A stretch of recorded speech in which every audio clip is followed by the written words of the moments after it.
The kings of the Amazon. For centuries, the Amazon was written off as a mosquito-infested swamp, an unforgiving wilderness where explorers either vanished forever or swore they had glimpsed a city of gold no one could find.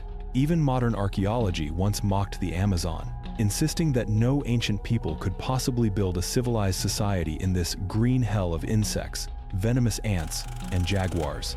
But the truth left them red-faced. Hidden beneath dense jungle canopies, beneath vines, legends, and giant anacondas, lie the ruins of a civilization so advanced it is rewriting Amazonian history faster than archaeologists can mutter, "Oh, we're screwed." Thanks to LiDAR, the X-ray of archaeology researchers uncovered a vast urban network built by the Casarabe culture, right in the middle of the Llanos de Mojos region of Bolivia. This was the very area archaeologists once dismissed as too swampy, too poor in nutrients to sustain a real civilization. Yet lasers have now revealed 26 ancient settlements, including 6 large cities and 2 mega-urban centers, Cotoca and Landivar. These sites were so massive, the research team needed helicopters, lasers, and maybe even a therapy camel just to process the data. What did these enormous cities contain? Pyramids, ceremonial platforms, sunken causeways stretching for miles, and structures aligned with the stars. It seems their builders followed a cosmic blueprint, laying out sacred architecture in harmony with celestial positions. Lead researcher Heiko Prumers stated bluntly, "This discovery completely ends the idea that the pre-Columbian Western Amazon was sparsely populated. In other words, the Amazon was once densely inhabited and may have been more prosperous than today." For decades, archaeology swore that Amazonian soil was too poor to support large-scale farming, let alone city building. They were so certain they staked their reputations on it. But the Casarabe of the past seemed to reply, "Hold our quinoa." Archaeological evidence shows they didn't just build cities. They farmed, fished, hunted, engineered monumental structures, and managed floodplains as if they were playing Animal Crossing with the powers of God. The scale of their projects is staggering. Cotoca alone required moving about 20 million cubic feet of earth, 10 times the volume the Tiwanaku culture mobilized for their famed Akapana pyramid. Clearly, these were no amateurs. They were master engineers, practically remaking the rainforest itself. The Amazon has gone from being a blank spot on the map of ancient urbanism to one of history's best-kept secrets. And this is only the beginning. Researchers believe the jungle still hides hundreds, maybe thousands of undiscovered sites. If Cotoca and Landivar are the crown jewels, who knows, beneath the canopy might lie a palace or a pyramid that makes Machu Picchu look like a guest house.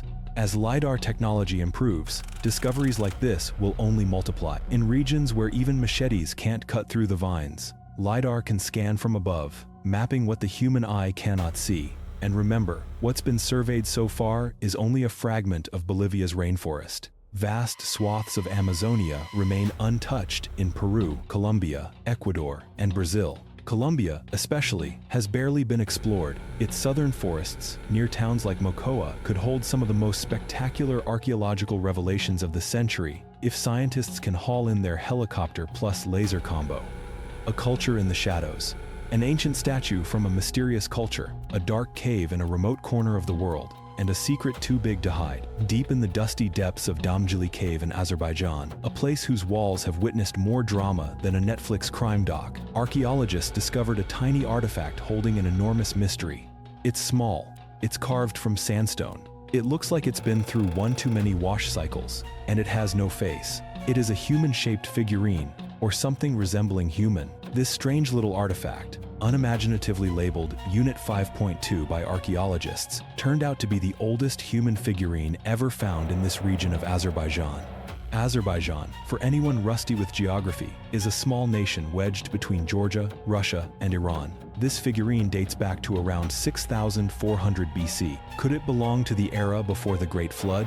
According to the Japanese and Azerbaijani research team, the carvings on the figurine are a goldmine of symbolic detail, reflecting the moment when humanity was shifting from hunting and gathering to farming life.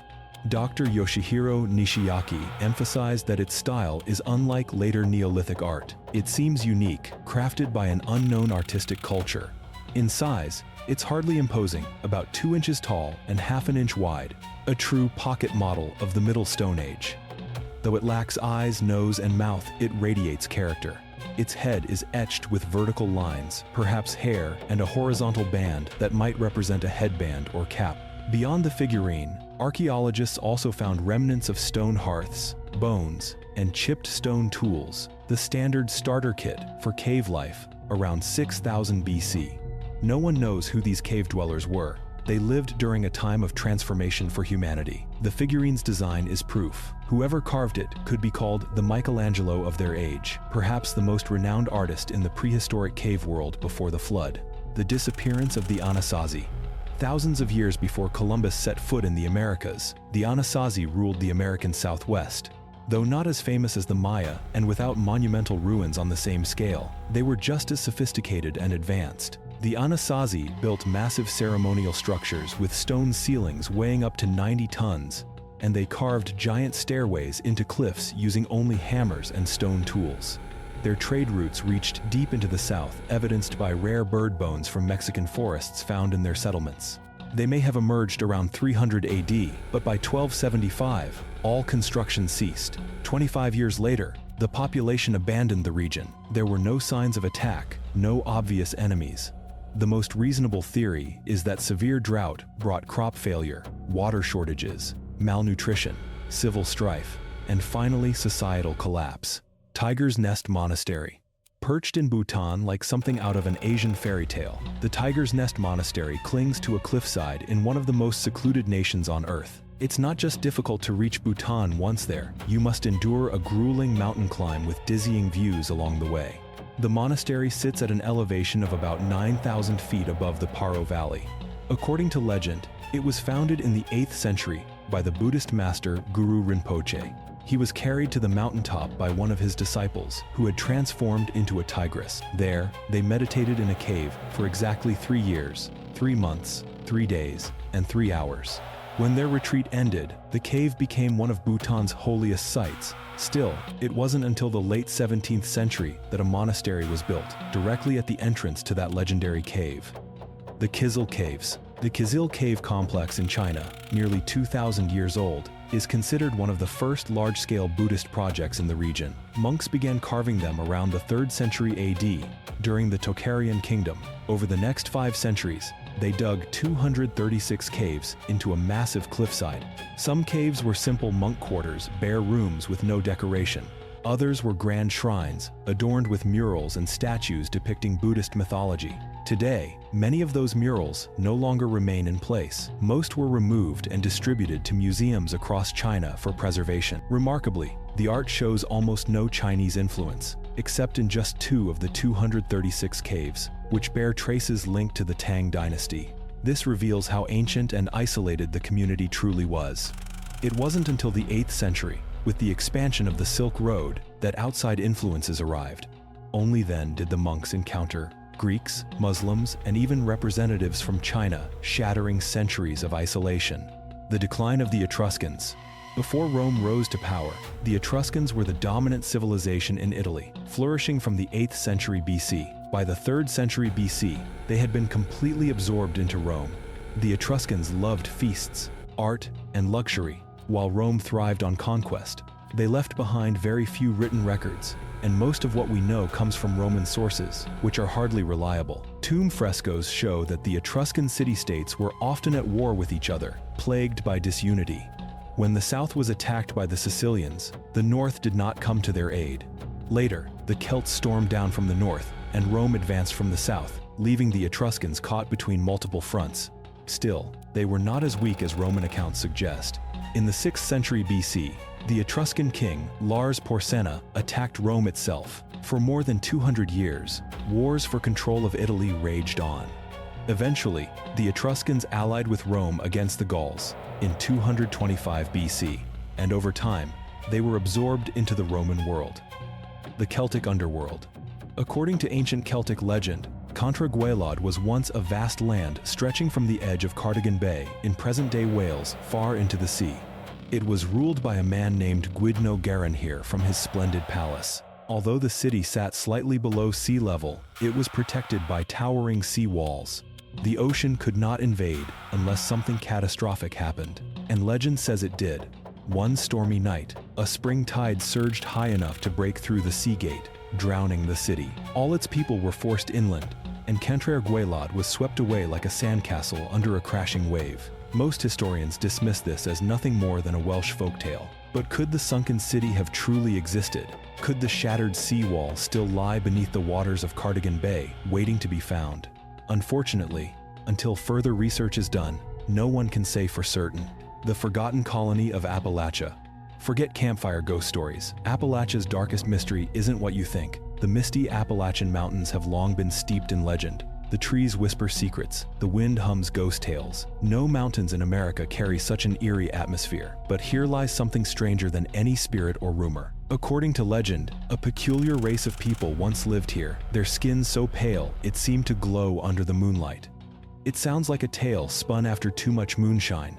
But no, this is the legend of the Moon-Eyed people, a tribe so white their large round eyes shone like full moons. They were said to have lived in Appalachia long before Europeans arrived. Around 1100 AD, the Cherokee moved into the southern Appalachians. But according to Billy Ray Palmer of the Cherokee County Historical Museum, the forests were not empty. The Cherokee encountered short, stocky, blue-eyed people who lived at night, fiercely territorial. Because of their moon-like eyes, the Cherokee called them moon-eyed people. They seemed especially sensitive to sunlight. What's strange is that the Cherokee were not the only ones with stories of ancient white people in North America. In the 14th century, a Welsh prince named Madoc was said to have sailed with 14 ships, leaving Britain and venturing into the Appalachian Mountains. Though the timelines don't line up perfectly, some scholars believe the Moon-Eyed people may have been descendants of Welsh voyagers who arrived centuries before Columbus. In 1803, Thomas Jefferson even mentioned Welsh Indians in his policy. Lewis and Clark, on their westward expedition, reported encounters with white-skinned natives near the Mississippi River. Could an ancient race of white people have once lived in America? If you look closely, the answer may surprise you. Across the southeastern United States, from Alabama to Georgia, massive stoneworks, walls, mounds, and mysterious fortifications have been attributed to the Moon-Eyed people. The most famous is a 260-meter-long stone wall at Fort Mountain State Park, resembling a clumsy Tetris game built by ancient engineers. Some believe it is the ruin of a prehistoric white culture in America. If the Moon-Eyed people truly existed in these foggy mountains, where did they go? Did they die out, vanish underground, or transform into reclusive pale hipsters hiding from sunlight in Asheville? No one knows for sure. Some even believe they never left, still lurking in the forests, living in secret caves beneath the earth. Would you dare to search for them? The Fortress of Cuelap.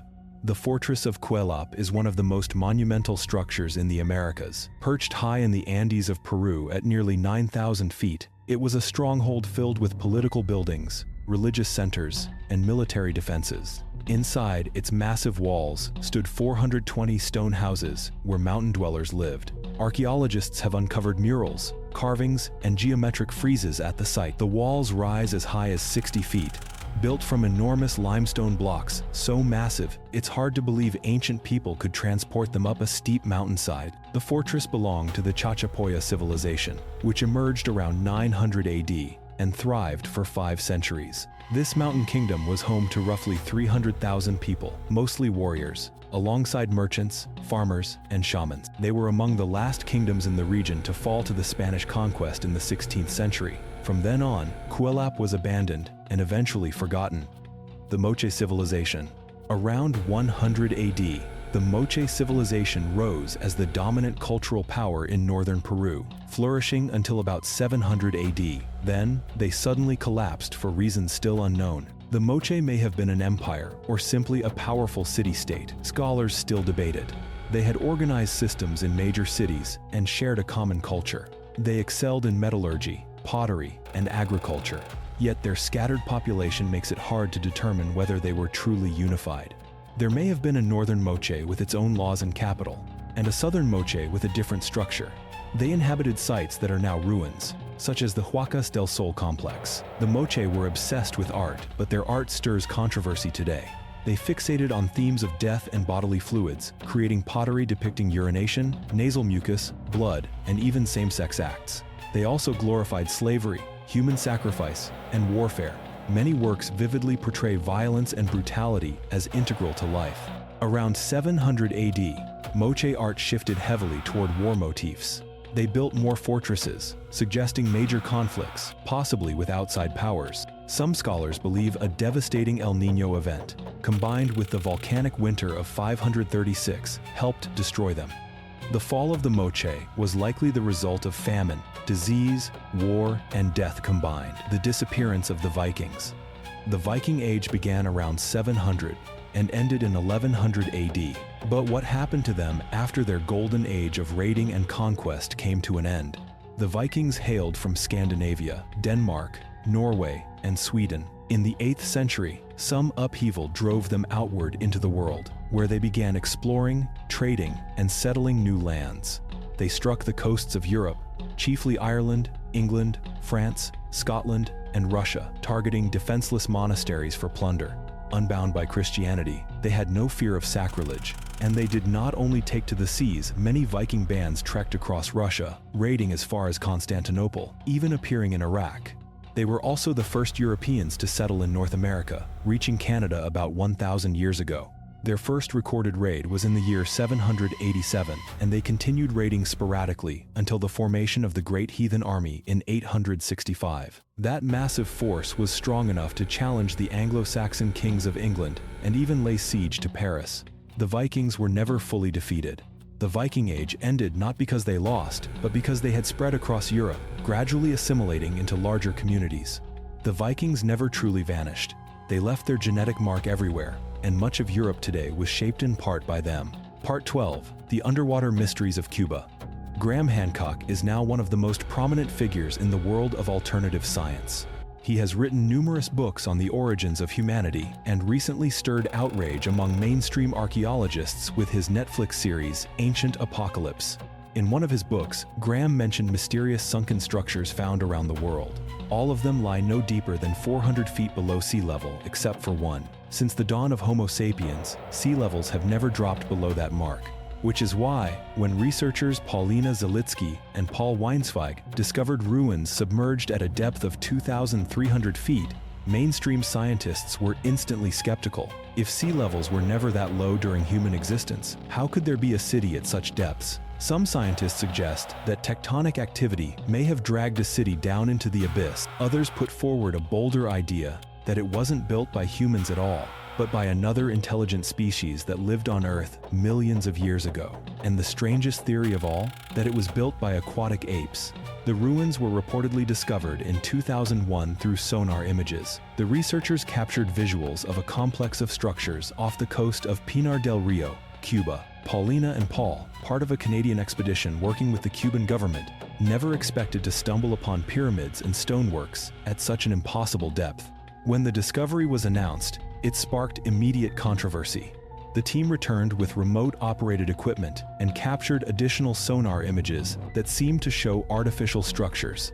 But when they published the findings, mainstream scientists dismissed them outright. John Abbott, a senior editor at National Geographic, said the true nature of the ruins could not be confirmed until someone actually dove down to see them. Oceanographer Robert Ballard noted that reading sonar is like looking at an inkblot test. People often see what they want to see. The scientific consensus is that this city could not have been built by human hands. And yet, the sonar images still suggest that something resembling a city lies off the coast of Cuba. It is a true paradox. And ever since the original discovery in 2001, the site has all but vanished from discussion. The Forgotten Temple of Thailand. If there is one place I should talk more about on this channel, it's Thailand, the land of smiles, amazing food, and jungle-cloaked mountain temples. Deep in the thick forests of southern Thailand, where vines twist and insects rain, an expedition hacked its way through and uncovered something extraordinary. This story is entirely true, unlike John and his drone. It happened in Nakhon Si Thammarat, one of the most ancient and sacred provinces of Thailand, once a major trade hub along monsoon routes that shaped the rise and fall of kingdoms. In 2017, Phoom, a historian and jungle explorer along with his team, followed rumors of a hidden site. After years of searching, they reached a remote mountainside where they found stone walls, carved blocks, and countless relics. Phoom believes the site could be thousands of years old, possibly dating to the 6th century BC, the Iron Age, when Southeast Asia was becoming a bustling trade crossroads. If true, this ancient city predates even the Khmer Empire that built Angkor in Cambodia. which raises the question, who built it? Only about 5% of the area has been explored. The rest lies buried under dense jungle and landslide debris.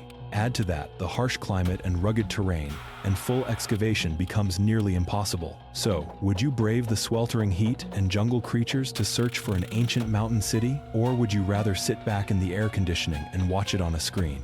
Tambora. Once there was a mountain that touched the sky, Mount Tambora, towering more than 13,000 feet, icy, unpredictable, and quietly preparing for one of the most catastrophic finales in history. In 1815, Tambora erupted with unimaginable force. The blast was so massive it erased an entire civilization and threw the global climate into chaos, like losing everything in a single round of Monopoly. Compared to Tambora, Mount Vesuvius was child's play. This Indonesian giant did not just bury a city, it wiped out 3 kingdoms, Tambora, Pikat, and Sanggar, and it happened barely more than 2 centuries ago. Modern people can scarcely imagine the fury of a volcano unleashed. Tambora's reach spanned the globe, cooling the earth enough that snow fell in New England in the month of June the following year. Yes, June. Today, the mountain is a shadow of its former self. The eruption sheared off nearly half its height and obliterated the written memory of an entire culture. Tambora's society, before 1815, left virtually no record, though it had once been a prosperous community of skilled artisans and wealthy merchants. Swiss botanist Heinrich Zollinger estimated the eruption instantly killed 10,000 people. Another 37,000 on the island of Sumbawa died of starvation as ash, fire, and lava destroyed crops. On Lombok, 10,000 more died of famine and disease. In total, tens of thousands perished. The volcano spewed 120 million tons of sulfur into the atmosphere. The entire history of Tambora's civilization was reduced to ash. This is not just the story of a forgotten mountain people. It is the story of a mountain that annihilated a civilization. And it could happen again, the Yonaguni civilization. Off the coast of Japan may lie the remains of an unrecognized civilization. The greatest evidence, a massive underwater pyramid off Yonaguni Island. And not just a pyramid, a whole complex of mysterious structures. In 1986, a local diver named Kihachiro Aratake, while observing hammerhead sharks off Okinawa, stumbled upon strange formations beneath the waves that looked eerily like ancient architecture. By 1992, Japanese scientists investigated and realized they were staring at a sprawling pyramid complex. They also identified 10 additional structures nearby, plus 5 more off Okinawa. The main monument measures roughly 880 feet by 500 feet. The formations look exactly like what one would expect from a sunken city.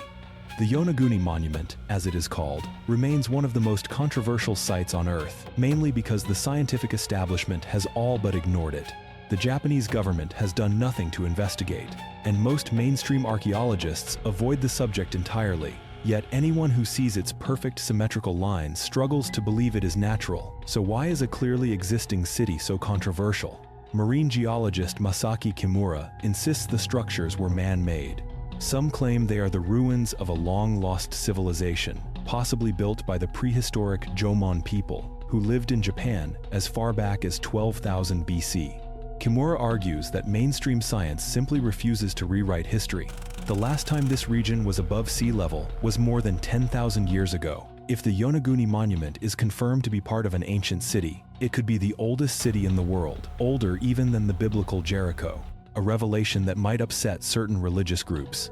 Many scientists dismiss it because Yonaguni resembles natural geological formations like the Giant's Causeway in Northern Ireland. But still, if you are lucky enough to dive there and see the Yonaguni Monument with your own eyes, you might just come away with your own answer. Kumari Kandam.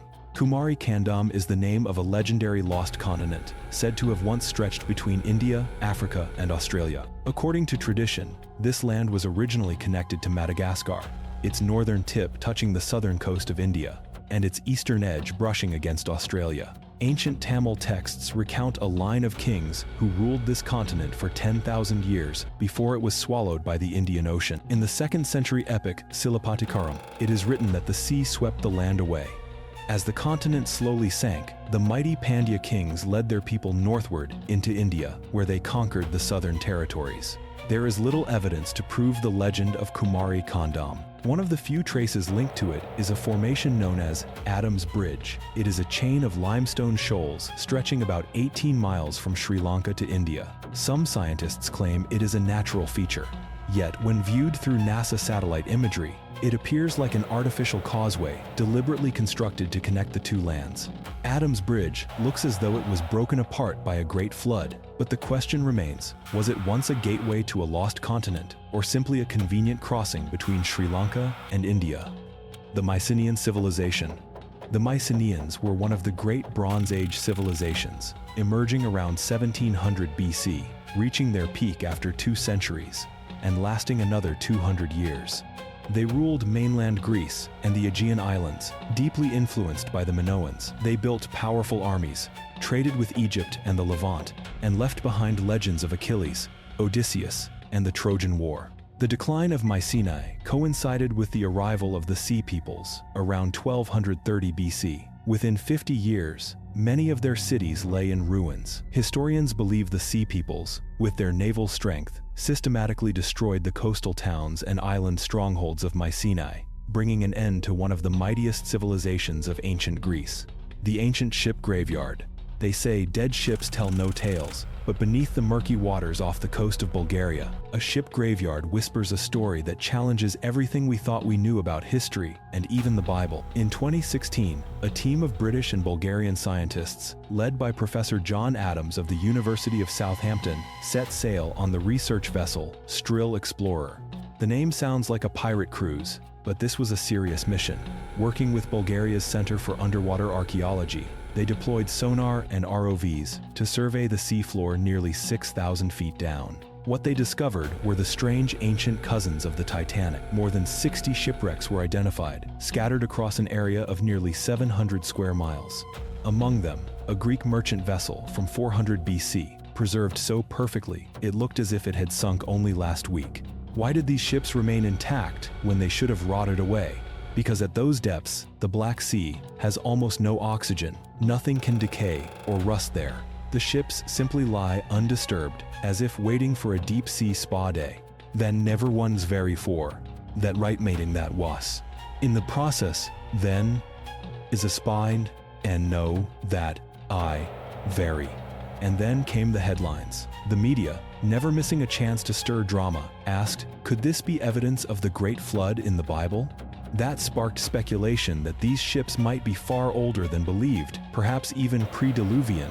Back in 2000, marine geologists William Ryan and Walter Pittman proposed that the Black Sea was once a calm freshwater lake until the Mediterranean burst in after the Ice Age, like an uninvited guest with a giant fire hose. The result? A flood 200 times greater than Niagara Falls, drowning an area the size of Ireland faster than you could say start building Noah's Ark. Science has since confirmed that the Black Sea did experience a massive flood in antiquity. But do these newly discovered ruins tie into those legendary waters? Researchers must tread carefully, lean too far into conspiracy theories, and they risk losing funding. Dr. Dragomira Georgieva of the Black Sea Map Project insists the team had no intention of rewriting Genesis or uncovering Noah's blueprint. According to their data, the Black Sea did not transform overnight from a kiddie pool into an endless ocean. Instead, water levels rose slowly in the dull rhythm of geology. Yes, the flood was real, but it was gradual and far less cinematic. While some imagine a water park of destruction swallowing civilizations in a week, the evidence points to a drawn-out change. Their boring proof? Fossilized raindrop impressions in mud layers across the world, predating the so-called global flood. If Earth had once been submerged in a single catastrophic deluge, those fragile raindrop marks could never have survived. As always, theories clash. Some say it was fast, others slow. Even mainstream science has yet to agree, despite all those raindrop fossils. So what exactly did they find? No one discovered Noah's Ark. What Dr. Georgieva and her team uncovered were astonishingly preserved ancient ships, possibly linked to the sunken cities of the Black Sea. They may have been part of a vast trading fleet, carrying goods as far as Egypt or even Iceland. Or perhaps they were warships, and given the brutality of the pre-Diluvian world, seaborne conflict among ancient civilizations is more than possible. The sunken city of Olus. Off the coast of Crete lies the drowned city of Olos. The city sank about 1,800 years ago when an earthquake reshaped the landscape. Before that, Olos had thrived for roughly 1,000 years as home to an ancient Greek civilization.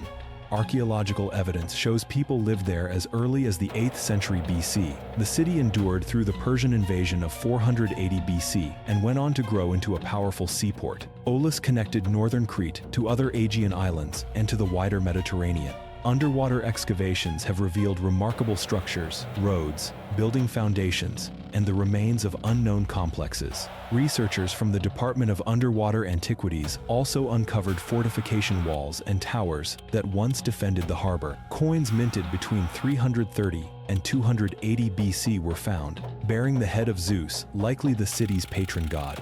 Little is known about Olos's governance or social order, but the city prospered until the earthquake finally dragged it beneath the sea.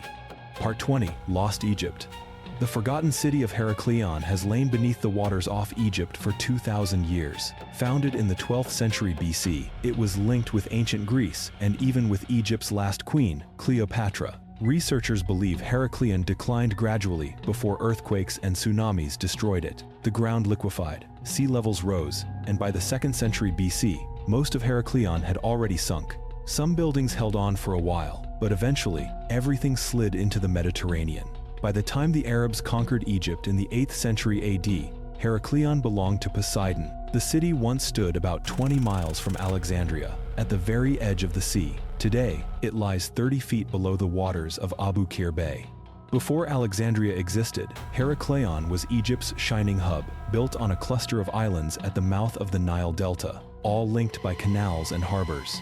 It was home to magnificent temples, bustling markets, and a wealthy trading port that brought immense tax revenue to Egypt. One of its greatest monuments was a temple to Khonsu, the son of Amun. Heracles also had a great temple there, and by the 4th century BC, more shrines were built to honor deities like Osiris and Isis. Since marine archaeologist Franck Gaudiot discovered the city 30 years ago, scientists have been painstakingly retrieving statues, artifacts, and ruins from the seafloor, slowly piecing together the story of a lost Egyptian civilization, the Ghana Empire and the Lion King. The Mali Empire was founded by Sundiata Keita, a man his people called the Lion King. At first, he was only the chief of a small, obscure tribe within the territory of the Ghana Empire. When Ghana began to weaken in the 13th century, the Lion King rose, gathering enough strength to subdue Ghana and establish an empire of his own. Most of what history remembers about him was passed down orally for generations, later recorded in the Epic of Sundiata. According to legend, he was the son of King Magan Khan Fata, who ruled a small region in present-day Guinea. A prophecy declared that one of Magan's descendants would rule a mighty kingdom, but for it to come true, Magan had to marry the ugliest woman of his people. This woman was heavily deformed, with a hunched back and eyes so unsettling that others could hardly bear to look at her. For the future of his people, Magan accepted marriage to the ugliest woman on earth. Years later, their son Sundiata founded the Mali Empire. Under the reign of the Lion King, Mali grew strong and prosperous, its abundant gold drawing merchants from across the world. A wave of Muslim traders flooded the capital, helping spread Islam across Africa. When he died in the year 1255, the empire endured for centuries, lasting until the 17th century, before finally being conquered by the Bamana Empire in 1670, splintering back into independent tribes. The Underwater Mysteries of Cuba. Graham Hancock is one of today's most controversial researchers, famous for his many books on human origins. Recently, he has faced sharp criticism from mainstream archaeologists for his Netflix series Ancient Apocalypse. In one of his books, Graham mentions sunken structures discovered around the world, almost all at depths no greater than 395 feet, except for one. Since the dawn of humankind, sea levels have never dropped lower than that mark. So when two researchers, Paulina Zalitsky and Paul Weinsweig, discovered ruins at a depth of 2,300 feet, the scientific community could hardly believe it. If the sea had never been that low, how could a city exist so deep underwater? Some scientists suggest tectonic activity dragged it into the abyss. Others claim it may not have been built by humans at all, but by another intelligent species that lived on Earth millions of years ago. The boldest theory of all? That it was constructed by aquatic apes. The ruins were first detected in 2001 through sonar scans. revealing a complex of structures off the coast of Pinar del Rio, Cuba. At the time, Paulina and Paul were working with the Cuban government on a marine survey, never expecting to find pyramids and stone formations at such an impossible depth. The discovery immediately sparked fierce controversy. A follow-up expedition sent down a remotely operated vehicle, capturing more sonar images that seemed to show geometric, human-like patterns. But when the findings were made public, many scientists dismissed the images outright. John Abbott, a senior editor at National Geographic, argued that no one could know for sure until divers explored the site directly.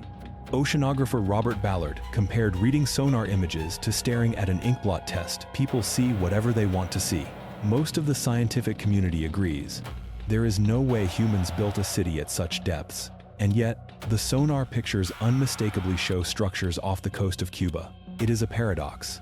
And since 2001, little to no new information has emerged. Kumari Kandam. Kumari Kandam is the name of a lost legendary continent, said to have stretched between India, Africa, and Australia. According to tradition, it was once joined with Madagascar, its northern tip touching the southern shores of India, and its eastern edge bordering Australia.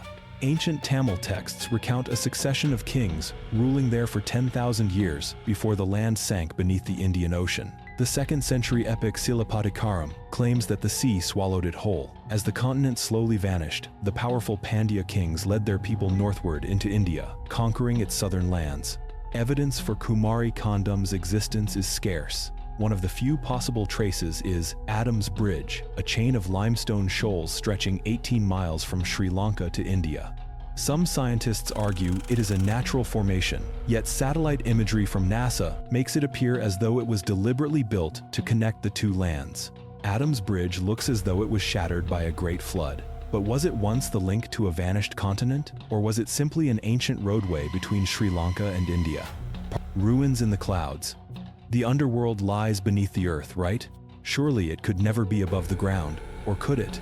At more than 1,800 meters above sea level, high in the misty plateaus of southwestern Mexico, there rises a mountain. And on its summit stand ruins that have stunned archaeologists. That mountain is Cerro de Peña, near the village of Santa Cruz, Huepan, in Puebla State. If you want to try pronouncing Huepan, good luck. There, local villagers and archaeologists discovered a forgotten ceremonial city built by the ancient Zapotec civilization. You may know them by their nickname, the People of the Clouds, a fitting name since they truly lived among the clouds. The remarkable thing is that this discovery was not made by a university-funded research team, but by the villagers themselves. For years, they had whispered about strange stones hidden in the mountains. In 2017, whispers turned into action. With support from Mexico's National Institute of Anthropology and History, INAH, they carved a trail through jungle and stone. After a grueling 2.5-hour climb, the summit revealed itself a city shrouded in mist, like a legendary fortress of the gods. There they found pyramids, plazas, ritual remains, and most astonishing of all, a regulation-sized ball court. Imagine playing the ancient Mesoamerican ball game atop a mountain, enveloped in heavy fog. Thrilling, yes, and also terrifying. Researcher Jose Alfredo Arellanes believes the site was reserved for the ruling elite and religious leaders. Since ordinary farmers did not just decide to build temples on mountaintops, these were monumental works, forced upon common laborers by nobles who paid them in little more than corn. Amid the ruins stood 2 tall stone columns covered in carvings, sacred glyphs of the Zapotec, recording royal genealogies and epic battles. So far, 87 symbols have been identified, including horned figures, eagles, salamanders, and a female bat-like entity, perhaps a goddess or spirit of the underworld. This has led to a chilling hypothesis. The entire complex may have been dedicated to the god of death, Pitao Bezalao, the central figure of Zapotec belief, as important as Cochillo, the storm and rain god. People may have climbed the mountains solely to worship the lord of the underworld. But why atop a mountain?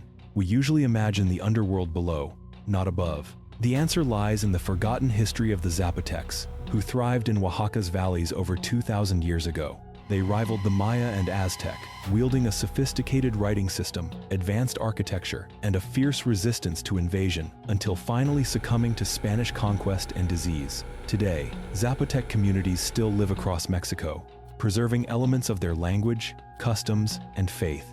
They merge Catholic saints with their ancient gods, creating a uniquely Mexican form of worship. As for Cerro de Peña, archaeologists believe the site has remained untouched since at least the 6th century AD, possibly even earlier.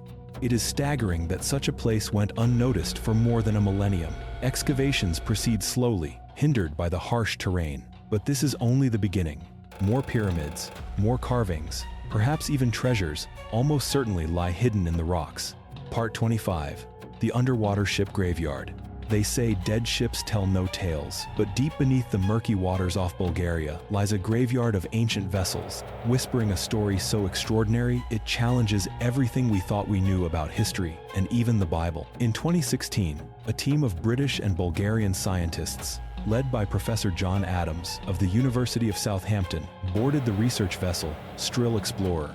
The name sounds like a pirate cruise, but the mission was dead serious. In collaboration with the Bulgarian Center for Underwater Archaeology, they went all in. Deploying sonar and remotely operated vehicles, they surveyed the seabed nearly 2,000 meters below. What they found resembled ancient cousins of the Titanic, more than 60 shipwrecks scattered across an area of over 1,800 square kilometers, including a Greek merchant ship from around 400 BC, preserved so well it looked as though it had sunk just last week. Why were the ships still intact, instead of rotted away? Because the deep Black Sea is almost entirely devoid of oxygen. Nothing down there can decay wood or corrode metal, so the ships lie frozen in time, as if awaiting a spa day beneath the waves. Then the story took a sensational turn. The media, never missing a chance to dramatize, splashed headlines. Could this be proof of the biblical Great Flood? Suddenly, speculation swirled that the ships might be far older than expected, perhaps even from the pre-flood world itself. Back in 2000, marine geologists William Ryan and Walter Pittman proposed that the Black Sea had once been a calm freshwater lake, until the Mediterranean burst in after the Ice Age like an uninvited guest with a fire hose. The result?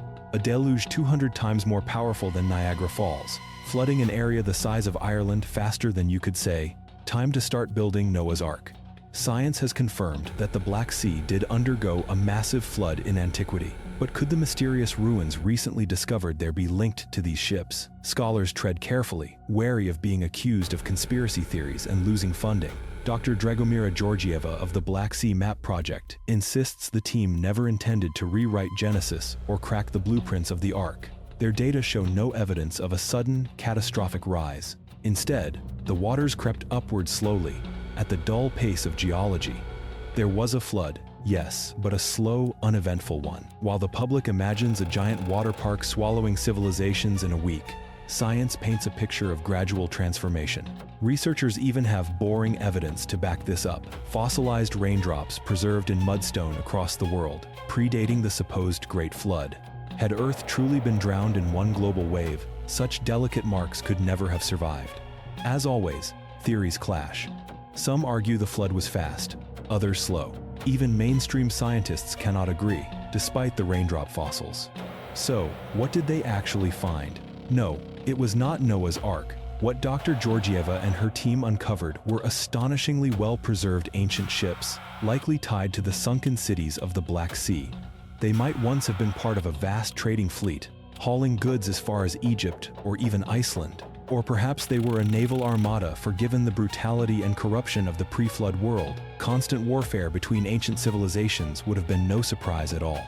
Stone circles in Wales. It feels different here. You think you've seen it all. Ancient churches, castles, Stonehenge. Then you hike up a hillside in Wales, lungs burning after the climb, fully expecting to find nothing but sheep. And then suddenly it hits you, straight in the soul. By the way, this is Wales, so get ready for names you'll have a hard time pronouncing. Sorry in advance. Before you lies the Moyalt Techaf stone circle, perched high above the village of Lendrilo, nestled among the Welsh hills.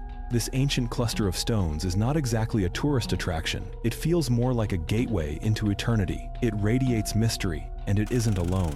Nearby, 2 Neolithic tombs rest, placed here since the dawn of ceremonial burials. Of them, Taylor's is the most striking, exuding solemn grandeur and an ancient confidence. Archaeologists believe it may date back to the early Bronze Age, around 2,000 years before Christ, give or take, a sacrificial sheep. It may not be the oldest monument around, but it is certainly one of the most fascinating, technically speaking, and archaeologists love technicalities. Moyoti Ushav is most likely a ring cairn rather than a classic stone circle. What's the difference? One is a mystical gathering place, the other is just as mystical, but with a burial at its heart. The central depression, known as Teushaft, suggests it once held a burial mound. The circle spans about 12 meters, made up of 41 alternating large and small stones set with uncanny precision, like a kind of Morse code laid down by Druidic priests. A clear gap opens to the southeast, likely an entrance, while to the northeast and southwest, two massive stones lie sprawled like lazy giants who couldn't be bothered to stand. Every feature fits a ring cairn, not a stage for dancing druids. In fact, it isn't a perfect circle at all, but a pentagon, 5 sides forming a circle, with one stone placed outside. In the ancient world, the number 5 was tied to Venus. Seen from Earth, Venus appears to draw near about 5 times in 8 years before repeating its cycle. The ability to notice this is astonishing, and that's only scratching the surface. We could talk about this place all day, but let's sum it up. Standing inside Teushaft doesn't feel like visiting ruins, it feels like eavesdropping on eternity. The air carries a faint charge, a quiet hum, as if the stones whisper to one another and you've stumbled in wearing a raincoat. The view stretches far, folding valleys, fields, and skies together, like a watercolor painting, blurred by rain. And somewhere in that beauty, you feel something both unsettling and profound, small yet infinite. 4,000 years ago, people stood on this very hilltop, gazing at the same horizon and feeling the same force. The sensation was powerful enough for them to raise this mighty monument, and you're left to wonder, who built this place? What did they believe? What mystery still lingers in the air? No one knows, and that's half the wonder. Your only task is to explore, touch the grass, and imagine what it might have felt like back then. The pyramid in the ice. Antarctica hides a mystery so bizarre it once broke the internet. Rising out of the endless ice fields of the Ellsworth Mountains is a sharp peak, uncannily symmetrical, so much so that people believe it to be an ancient pyramid. It truly looks like a lost sibling of Egypt's pyramids. When photos of this peak hit the internet in 2016, the web erupted. Claims of lost civilizations, aliens, even a secret Nazi base. Meanwhile, scientists simply pulled off their glasses and sighed. Guys, it's just a mountain, if the Washans and Everwation and Telenispective the Malsavation. The peak lies in a region discovered in 1935 by American aviator Lincoln Ellsworth, hence, the range bears his name. Since then, the area has yielded fossils 500 million years old, making it one of Antarctica's most valuable scientific treasures. But this particular peak, it's different. It boasts 4 crisp, symmetrical faces, as if a geometry-obsessed giant had carved it with hammer and ruler. Scientists insist it's the result of millions of years of freeze-thaw erosion, shaping the rock into natural symmetry. Still, not everyone is convinced. Some believe it was built by a lost civilization. Others whisper that the US military has a doomsday bunker inside. Still, bolder claims say the pyramid predates all known cultures. Whatever the truth, Antarctica remains one of the strangest places on Earth. Beneath its ice lie hidden lakes, ancient microbes, and data that may reveal how life could exist on distant moons like Europa. No one has found a Temple of Stargate builders yet, but nature has given us a mountain impressive enough to leave anyone speechless. The forgotten city of Kibira, Anatolia, in modern Turkey, has long been the cradle of civilizations predating the rise of Rome and the spread of Christianity. It was a crossroads of power, where forces from the ancient Hittites to the Greeks fought for dominance. So the fact that forgotten cities still linger in its rugged mountains should surprise no one. One of the most remarkable discoveries is Kibira, with ruins lying near today's town of Gulhisar. Its history spans over 2,000 years. Originally, a small settlement founded by Lydians from Europe, the city shifted locations twice before finally settling around the 3rd century before Christ. At first, they built on the plains, but soon realized the hills offered a commanding view over the western pastures and control of the mighty Akdagh Mountains. This spot made the city easier to defend and allowed its culture to thrive. Over time, Kibira grew into a major urban center. The historian Strabo wrote of its complex legal system, proof that it had a sophisticated judiciary. With law and order came political strength and economic wealth. But times changed. In 84 before Christ, the Roman general Lucius Licinius Murena destroyed Kibera during the First Mithridatic War. When Rome rose as master of the world, no city was allowed to remain independent. Many were killed, many fled. By 23 after Christ, an earthquake leveled what remained, leaving it completely abandoned. The cave temples of the Himalayas. In a remote corner of the Himalayas, mysterious caves are carved into sheer cliffs. They've existed for thousands of years, so high that no one had ever set foot inside until 2007, when a team of scientists and climbers finally reached them. The caves lie in Upper Mustang, once known as the Kingdom of Mustang, a land with a rich Tibetan culture. From the 15th to the 17th century, Mustang controlled the vital trade route between the Himalayas and India. Nepal annexed Mustang in the 18th century, but locals still see themselves as a separate nation. The region remained closed to outsiders until 1992, preserving both its traditions and its landscapes. It wasn't until 2008 that Mustang officially lost its kingdom status.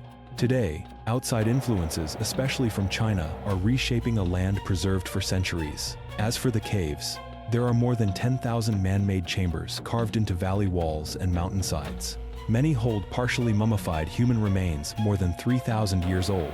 Research is still in its infancy, and no one knows who built them or what. Part 30. Rome's Mountain Gods. Not long ago, a hiker crossing the Swiss Alps stumbled upon an ancient Roman coin. Hiking, in this case, meant a grueling trek through mountains, not a casual stroll. After alerting local authorities, archaeologists climbed the mountain to investigate. What they uncovered was astonishing. The traces of what they believe may have been a mountaintop shrine where Romans offered gifts to their gods. The discovery was made in 2020, but excavations didn't begin until 2022. Within a year, a team from Bern, Switzerland, unearthed 100 coins, 27 rock crystals, 59 hobnails from shoes, and various other relics. Finding a stray Roman coin in the Alps isn't unusual. It could simply be something dropped by an ancient traveler. But here, the sheer number was striking. According to lead researcher Regula Guler, the unusually large hoard strongly suggests a place of worship. What's shocking is its remoteness, far from any settlements, not a spot you could visit on a casual day trip. In Roman times, reaching this site would have taken weeks away from daily life.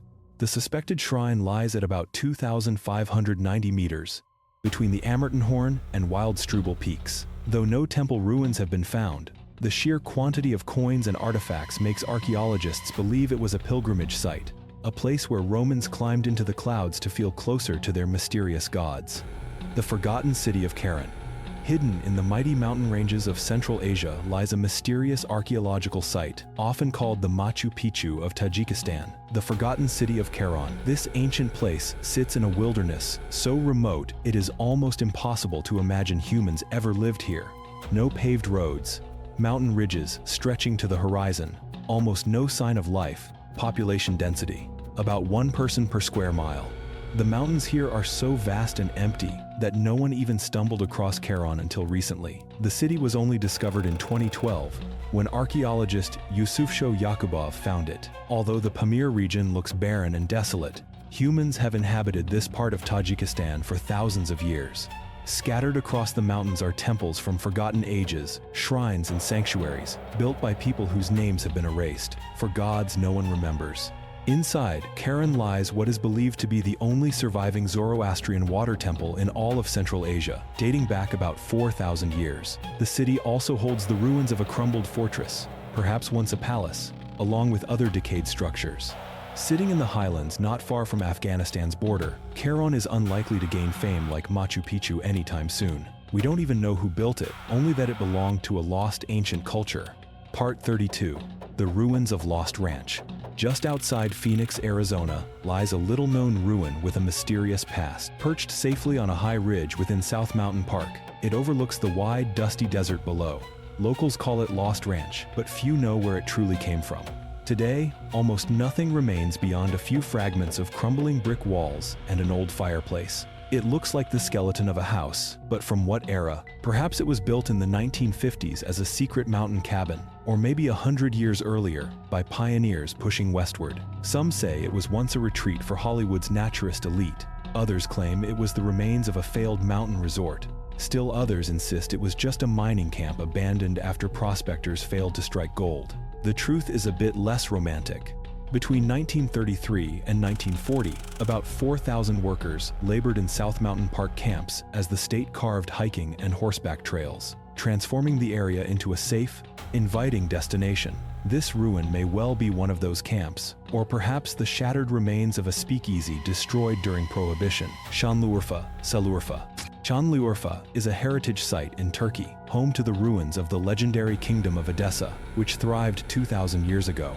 Edessa began as a mountain city, founded by the great king Seleucus, the first Nicator, in the late 4th century before Christ. Seleucus was also the founder of the mighty Seleucid Empire. As the Seleucid Empire expanded, Edessa quickly rose to become the capital of its own kingdom. But after Rome conquered the Seleucids around 212 after Christ, the city was absorbed as a Roman colony. Later, Edessa blossomed into a center of Christian scholarship, and during the Crusades, it served as a base for the Knights Templar. The ancient city was not truly destroyed until the late Crusader era, after the siege of Edessa in 1144. Today, the archaeological site contains a vast necropolis. Archaeologists have identified more than 130 rock-cut tombs dating back to Edessa's earliest days. These tombs were hewn into the mountainside, carved from solid stone, and sealed with the bodies of the dead inside. Many of the tombs hold the remains of local residents, while others clearly date from after Rome absorbed Edessa as a colony. The immense necropolis is known as the Kizil Koyun necropolis, lying on the edge of modern-day Urfa, which was built directly on top of ancient Edessa, the lost civilization of Doggerland. When the Ice Age ended, a great melting began. For over 10,000 years, the glaciers covering the Earth slowly receded. As they did, sea levels rose relentlessly, swallowing vast tracts of land, including a once-inhabited territory in the North Sea known as Doggerland. This land once connected England to Europe.